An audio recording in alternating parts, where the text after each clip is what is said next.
DRDO അടുത്തിടെ നടത്തിയ ഒരു മിസൈൽ പരീക്ഷണം ശ്രദ്ധേയമാവുകയാണ്. സോളിഡ് ഫ്യൂവൽ ഡക്റ്റഡ് റാംജെറ്റ് അങ്ങനെ ഒരു ടെക്നോളജി ഉപയോഗിച്ചുകൊണ്ടുള്ള ഒരു മിസൈൽ പരീക്ഷണമാണ്, എയർ ടു എയർ മിസൈൽ പരീക്ഷണമാണ് അടുത്തിടെ നടത്തിയത്. നിരവധി ലോകരാജ്യങ്ങൾ ഇത്തരത്തിലുള്ളൊരു ടെക്നോളജി ഓൾറെഡി അവർ കൈവശം വെച്ചിട്ടുണ്ട്. പക്ഷേ ആ ഒരു ശ്രേണിയിലേക്ക് ഇന്ത്യ കൂടി വരികയാണ്. എന്താണ് യഥാർത്ഥത്തിൽ ഈ ഒരു എഞ്ചിന്റെ പ്രത്യേകത? ഈ ഗൗതം പറഞ്ഞ പോലെ നിരവധി രാജ്യങ്ങളുടെ കൈവശമൊന്നും ഈ എഞ്ചിൻ ഇല്ല. അതായത് ചൈന, US, റഷ്യ, പിന്നെ ഫ്രാൻസ്, ഈ 4 രാജ്യങ്ങളുടെ കൈവശമേ ഈ റാംജെറ്റ് ഉള്ളൂ. ആ റാംജെറ്റ് എന്ന് പറയുന്ന എഞ്ചിൻ അത് പിന്നെ സത്യത്തിൽ റാംജെറ്റിന്റെ തുടക്കമാണിപ്പോഴും. അതോടൊപ്പം ഇന്ത്യ ഏതാണ്ട് അവരോടൊപ്പം തന്നെയാണ്, ഒട്ടും പിറയില്. റാംജെറ്റ് എഞ്ചിൻ എന്ന എഞ്ചിൻ ഈ കഴിഞ്ഞ ദിവസം ഇന്ത്യ പരീക്ഷിച്ചത് സോളിഡ് ഫ്യൂവൽ ഡക്റ്റഡ് റാംജെറ്റ് എഞ്ചിനാണ്. SFDR എന്ന് പറയുന്ന എഞ്ചിൻ. ആ എഞ്ചിൻ, റാംജെറ്റ് എഞ്ചിൻ ഖര പ്രൊപ്പലന്റ് ആണ്, ഇന്ധനമാണ് ഉപയോഗിക്കുന്നത്. അപ്പൊ ഇന്ത്യയുടെ കൈവശം ഇപ്പോൾ തന്നെ ഈ റാംജെറ്റ് എഞ്ചിൻ ഇന്ത്യയുടെ കൈവശം ഇപ്പോൾ തന്നെ ഉണ്ട്. അത് നമ്മുടെ ബ്രഹ്മോസ് മിസൈലിൽ റാംജെറ്റ് ആണ് ഉപയോഗിക്കുന്നത്. പക്ഷെ അവിടെ ഒരു വ്യത്യാസമുണ്ട്. അത് ലിക്വിഡ് ഫ്യൂവൽ ആണ്. ഈ ലിക്വിഡ് ഫ്യൂവൽ സോളിഡ് ഫ്യൂവലും തമ്മിൽ ഒരുപാട് വ്യത്യാസമുണ്ട്. സോളിഡ് ഫ്യൂവൽ ഉപയോഗിക്കുന്ന മിസൈലുകളാകട്ടെ, റോക്കറ്റുകളാകട്ടെ, അത് വളരെ വേഗത്തിൽ നമുക്കത് തയ്യാറാക്കാവുന്നതാണ്. അത് ലിക്വിഡ് ഫ്യൂവൽ ഉപയോഗിക്കുന്നതിനേക്കാൾ അത് കൂടുതൽ ചെലവ് കുറവാണ്. അത് കൂടുതൽ ഹാൻഡി ആയിട്ട് പെട്ടെന്ന് തന്നെ അത് ഉപയോഗിക്കാൻ പറ്റുന്നതാണ്. ഇത് പ്രത്യേകിച്ച് ഈ സോളിഡ് ഫ്യൂവൽ ഡക്റ്റഡ് റാംജെറ്റ് എഞ്ചിന്റെ പ്രയോഗം എന്ന് പറയുന്നത് അത് ഈ എയർ ടു എയർ മിസൈലുകളുടെ കാര്യത്തിൽ, അതായത് ഇപ്പോൾ അങ്ങനെ SFDR ഉപയോഗിക്കുന്ന ഞാൻ മനസ്സിലാക്കുന്ന 1-2 മിസൈലുകളെ ലോകത്തിൽ ഇപ്പോൾ ഉള്ളൂ. ഒന്ന് നമ്മുടെ കൈവശമുള്ള ഫ്രാൻസ് നിർമ്മിച്ചിരിക്കുന്ന മെറ്റിയോർ മിസൈലാണ്. ആ മെറ്റിയോർ മിസൈല് ഒന്ന്. രണ്ടാമത്തേത് റഷ്യ ഇപ്പോൾ തയ്യാറാക്കിയിരിക്കുന്ന R-37. ചൈന ഇനി തയ്യാറാക്കാൻ പോകുന്ന PL-17 SFDR ആണോ അതോ മൾട്ടി പൾസ് റോക്കറ്റ് എഞ്ചിനാണോ എന്നിങ്ങനെ സംശയമുണ്ട്. ഇപ്പോൾ ചൈനയുടെ PL-15 എന്ന് പറയുന്നത് ഡുവൽ പൾസ് എഞ്ചിനാണ് ഉപയോഗിക്കുന്നത്. അപ്പം ഇത് നോക്കുമ്പോൾ ഇന്ന് ദീർഘദൂര, അതായത് ബിയോണ്ട് വിഷ്വൽ റേഞ്ച് മിസൈലുകളിലെ ലോങ് ഡിസ്റ്റൻസ് പോകണമെങ്കിൽ അതിന് ഈ റാംജെറ്റ് SFDR എഞ്ചിൻ തന്നെ ആവശ്യമുണ്ട്. ഇതാണ് ഇതിൻ്റെ ഒരു പ്രസക്തി എന്നത്. അതായത് ഇന്ത്യയെ സംബന്ധിച്ചിടത്തോളം ഇന്ത്യ ഇപ്പോൾ നമ്മൾ നോക്കിക്കഴിഞ്ഞാൽ ഇന്ത്യ വളരെ വർഷങ്ങൾക്ക് മുമ്പ് തന്നെ ലോകത്തിലെ ഏത് രാജ്യത്തിനോടും കിടപിടിക്കാവുന്ന രീതിയിൽ ബാലിസ്റ്റിക് മിസൈലുകൾ നമ്മൾ നിർമ്മിച്ചിട്ടുണ്ട്. നമ്മുടെ അഗ്നി 1, അഗ്നി പ്രൈം, അഗ്നി 2, 3, 4, 5 ഇതെല്ലാം തന്നെ ലോകത്തിലെ ഏതൊരു രാജ്യത്തിൻ്റെയും കൈവശമുള്ള അഗ്നി മിസൈൽ ബാലിസ്റ്റിക് മിസൈലിനോട് കിടപിടിക്കാൻ തക്കുന്നതാണ്. ഇന്ത്യക്ക് അതിലെ വിശേഷപ്പെട്ട 2 ടെക്നോളജികളുണ്ട്. MARV എന്നും MIRV. MARV എന്ന് പറഞ്ഞാൽ ഈ ബാലിസ്റ്റിക് മിസൈൽ താഴേക്ക് വന്നിട്ട് ഒരു ക്രൂയിസ് മിസൈൽ ചെയ്യുന്നത് പോലെ അത് വട്ടം കറങ്ങുകയും തിരിഞ്ഞും മറിഞ്ഞും ഒക്കെ പോകുന്ന മാനുവറബിളാണ്. അതിനാണ് MARV ടെക്നോളജി എന്ന് പറയുന്നത്. MIRV എന്ന് പറയുന്നത് multiple independently targetable re entry vehicle. മറ്റേത് MARV എന്ന് പറയുന്നത് മാനുവറബിൾ റീ എൻട്രി വെഹിക്കിൾ. അങ്ങനെ 2 തരത്തിലുള്ള മിസൈൽ. ഈ 2 ടെക്നോളജിയും ഇന്ത്യക്ക് സ്വായത്തമായിട്ടുണ്ട്. അതായത് ബാലിസ്റ്റിക് മിസൈലുകളുടെ കാര്യം വരുമ്പോൾ റേഞ്ച് ഇപ്പോൾ 8000 കിലോമീറ്ററിന് മുകളിലുള്ള റേഞ്ചുള്ള മിസൈൽ നമ്മുടെ കയ്യിൽ ഇല്ല എന്നുള്ളതേ ഉള്ളൂ. അത് നമ്മൾ ബോധപൂർവം ഇരുന്നതാണ്. നമുക്കതിൻ്റെ ആവശ്യമില്ല. നമ്മൾക്ക് ചുറ്റുമുള്ള ശത്രുക്കളായിട്ടുള്ള ചൈനയും പാകിസ്ഥാനെയും നേരിടാൻ ഈ 8000 കിലോമീറ്റർ അഗ്നി 5ന്റെ പരിധി ധാരാളമാണ്.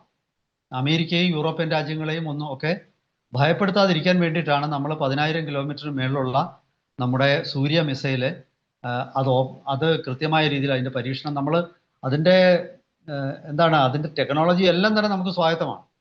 പക്ഷെ നമ്മളത് പരീക്ഷിക്കാതിരുന്നത് ഈ ഒരൊറ്റ കാരണത്താലാണ്. പക്ഷെ വരും ദിവസങ്ങളിൽ അതും പരീക്ഷിക്കുമെന്നാണ് ഞാൻ മനസ്സിലാക്കുന്നത്.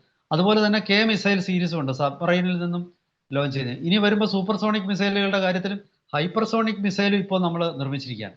പക്ഷേ ഇതൊക്കെ പറയുമ്പോഴും ഈ എയർ ടു എയർ മിസൈലുകളുടെ ആ ഒരു മേഖലയിൽ എന്തുകൊണ്ടോ ഇപ്പം ആൻറ്റി ടാങ്ക് മിസൈലുണ്ട്, നാഗ് അല്ലെ ഹെലീന, ഇതെല്ലാം നമുക്കുണ്ട്. പക്ഷേ എയർ ടു എയർ മിസൈലുകളുടെ കാര്യം വന്നപ്പോൾ നമ്മൾ എവിടെയോ ഒന്ന് പകച്ചുപോയി. 2020 ഇന്ത്യ എയർ ടു എയർ മിസൈലുകളുടെ ലോക്കൽ നിർമ്മാണം വളരെ കൃത്യമായിട്ട് തുടങ്ങിയത്. അതിൻ്റെ ഫലമാണ് ഇപ്പോൾ നമ്മൾ നിർമ്മിച്ചിരിക്കുന്ന അസ്ത്ര 1-2. അസ്ത്ര 1 ആദ്യം 100-110 കിലോമീറ്റർ ആയിരുന്നു അതിൻ്റെ റേഞ്ചെങ്കിൽ ഇപ്പോൾ 150-160 കിലോമീറ്റർ ആയിട്ട് അത് നമ്മൾ വർദ്ധിപ്പിച്ചിരിക്കുകയാണ്. അസ്ത്ര 2 200 കിലോമീറ്റർ ആണ് റേഞ്ച് എന്ന് ആദ്യം പറഞ്ഞെങ്കിലും 240 തൊട്ട് 260 വരെ കിലോമീറ്റർ റേഞ്ചിലുള്ള മിസൈലാക്കി അത് മാറ്റിയിരിക്കുകയാണ്. അപ്പോൾ ഇത് രണ്ടിലും ഉപയോഗിക്കുന്നത് ഡ്യുവൽ പൾസ് എഞ്ചിൻ എന്ന് പറയുന്ന റോക്കറ്റ് എഞ്ചിനാണ്. ഇവിടെ അതല്ല, റാംജെറ്റ് എഞ്ചിൻ ഉപയോഗിക്കുന്ന അത് ഗാണ്ടിവ അല്ലെങ്കിൽ അസ്ത്ര 3 എന്ന് പറയുന്ന നമ്മൾ 2028 നമ്മൾ നിർമ്മിക്കാനിരിക്കുന്നത്, 27 അതിൻ്റെ പരീക്ഷണങ്ങൾ നടക്കും. ആ മിസൈലിൽ ഉപയോഗിക്കാൻ പോകുന്നത് റാംജെറ്റ് ആയിരിക്കും. ഈ റാംജെറ്റിൻ്റെ ഒരു ഗുണം, റാംജെറ്റ് എഞ്ചിനുള്ള ഒരു എയർ ടു എയർ മിസൈലിൻ്റെ ഗുണമെന്ന് പറയുന്നത് ആ മിസൈൽ ലോഞ്ച് ചെയ്ത് അതിൻ്റെ ലക്ഷ്യസ്ഥാനത്ത് എത്തുന്നിടം വരെ, ടാർഗറ്റിൽ എത്തുന്നിടം വരെ ഒരേ വേഗതയിൽ കുതിക്കാൻ അതിന് കഴിയും.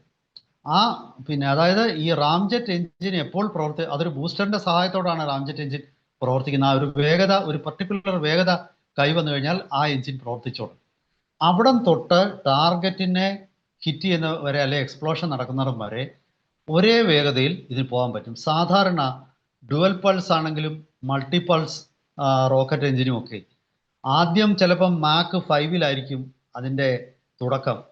പക്ഷേ അതിൻ്റെ ഒരു ടെർമിനൽ ഫേസിൽ എത്തുമ്പോഴേക്കും അതിൻ്റെ വേഗത മാക്ക് 3 ഒക്കെ ആയിട്ട് താഴോട്ട് ഇടയുണ്ട്.